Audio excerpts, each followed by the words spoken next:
ಅಣ್ಣ ಅದೇ ಇದು ಇವರು ನಂಬರ್ ಬೇಕಾಗಿತ್ತು ಸರ್. ನಮ್ಮ ಇವ್ರಿ ಮುತಾಲಿಕ್ ದೇಸಾಯಿ ಸರ್. ಹಾಂ ರೀ ಆಟೋ ತಿಗಡೋದು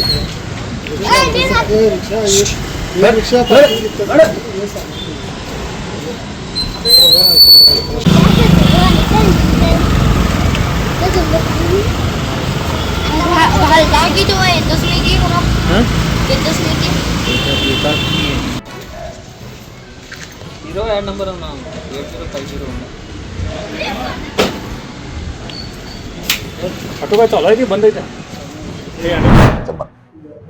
ಮಿಡಲ್ ಕ್ಲಾಸ್ ಅವಲಂಬನೆ ಆಗುವುದು ಸರ್ಕಾರಿ ಶಾಲೆಗಳನ್ನ ಸರ್ಕಾರಿ ಆಸ್ಪತ್ರೆಗಳು ಅಲ್ಲಿ ನೀವು ಪಿಯೂನ್ಗಳು ಕೆಲಸ ಅಧಿಕಾರಿಗಳು ಕೆಲಸ ಸಿಬ್ಬಂದಿಗಳು ಕೆಲಸ ಮೀಟಿಂಗ್ ಮಾಡಿದ್ರೆ ಸರ್ ಏನು ಸುಧಾರಿಸ್ತಾರೆ ಮಾಡಿದ್ವಿ. ಅದನ್ನು ಮಾಡಿದ್ವಿ.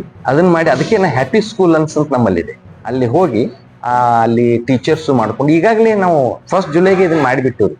ಆದರ್ಶ ವಿದ್ಯಾ ಮಂದಿರದಾಗ ಸಂಬಂಧಪಟ್ಟ ಪಿಯು ಆಗ್ಬೋದು, ಡಿಡಿಪಿ ಆಗ್ಬೋದು, ಸಂಬಂಧಪಟ್ಟ ವೈದ್ಯಾಧಿಕಾರಿಗಳಾಗ್ಬೋದು, ಇವರು ಮೀಟಿಂಗ್ ಮಾಡಿದ್ರೆ ಸರ್ ಸುಧಾರಣೆ ಮಾಡೋದಕ್ಕೆ ಅದನ್ನ ಮಾಡ್ತೀವಿ. ಯಾಕಂದ್ರೆ ಇದು ಹ್ಯಾಪಿ ಸ್ಕೂಲ್ ಅಂತ ಏನಿದೆ ನಾವು ಡೈರೆಕ್ಟ್ ಹೋಗಿ ಮಾಡಕ್ ಬರಲ್ರಿ. ಗೌರ್ಮೆಂಟ್ದಲ್ಲಿ DDPI BU ಅವ್ರ ಕನ್ಸೆಂಟ್ ತಗೊಂಡು ಅವ್ರಿಗೆ ಹೇಳಿ ಅವ್ರ ಜೊತೆ ಸೇರ್ಕೊಂಡೇನೆ ಅವ್ರ ಕಡೆಯಿಂದ ಲೆಟರ್ ತಗೊಂಡು ನಾವು ಅವ್ರಿಗೊಂದು ಲೆಟರ್ ಕೊಟ್ಟು ಅದನ್ನ, ಯಾಕಂದ್ರೆ ನಾವು ಮಾಡಿದ್ಮೇಲೆ ಅದನ್ನ ಮೇಂಟೈನು ಮಾಡ್ಬೇಕಾಗ್ತದೆ. ನಾವು ಅದೇ ಬಹಳಷ್ಟು ಪ್ರೋಗ್ರಾಮ್ ಮಾಡಿಬಿಡ್ತೀವಿ, ಅದನ್ನ ಮೇಂಟೈನ್ ಆಗಂಗಿಲ್ಲ. ಅವ್ರಿಗೂ ಜವಾಬ್ದಾರಿ ಇರ್ತೈತಿ. ನೀವು ಮಾಡೋದ್ರಂದ್ರೆ ಅವ್ರು ಕರ್ಕೊಂಡು ಎಸ್ ಅವ್ರನ್ನು ಇನ್ವಾಲ್ವ್ ಮಾಡ್ಕೊಂಡೇ ನಾವು ಮಾಡಿ ಅದನ್ನ ಇನ್ವಾಲ್ವ್ ಅದು ಹಂಗೈತ್ರಿ. ಗವರ್ನಮೆಂಟ್ ಪರ್ಮಿಷನ್ ಕಂಪಲ್ಸರಿ ಸೈಲೆಂಟ್ದಾಗ ಇಟ್ಬಿಟ್ರಿ.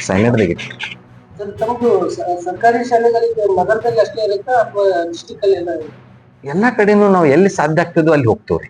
ಅಂದ್ರೆ ನಮಗೆ ಕೆಲವೊಂದು ಕಡೆಯಿಂದ ಏನ್ ಲೆಟರ್ಸ್ ಬರ್ತಾವ್ರಿ, ನಮ್ಮಲ್ಲಿ ಬೋರ್ಡ್ ಇಲ್ಲ ಅಥವಾ ಬೆಂಚಸ್ ಇಲ್ಲ ಅಥವಾ ಕಂಪ್ಯೂಟರ್ ಇಲ್ಲ ಅಂತ ಹೇಳಿ ಒಂದೊಂದು ರಿಕ್ವೆಸ್ಟ್ ಕೊಡ್ತಾರೆ. ಅವಾಗ ನಾವು ಅದನ್ನ ಬೋರ್ಡ್ದಲ್ಲಿ ಇಟ್ಟು ಪಾಸ್ ಮಾಡಿ ಅದಕ್ಕೆ ಎಷ್ಟು ಆಗ್ತದೆ ನೋಡಿ, ಅನುದಾನ ನಮ್ಮಲ್ಲಿ ಎಷ್ಟಿದೆ ನೋಡ್ಕೊಂಡು ಅದ್ರ ಮೇಲೆ ನಾವು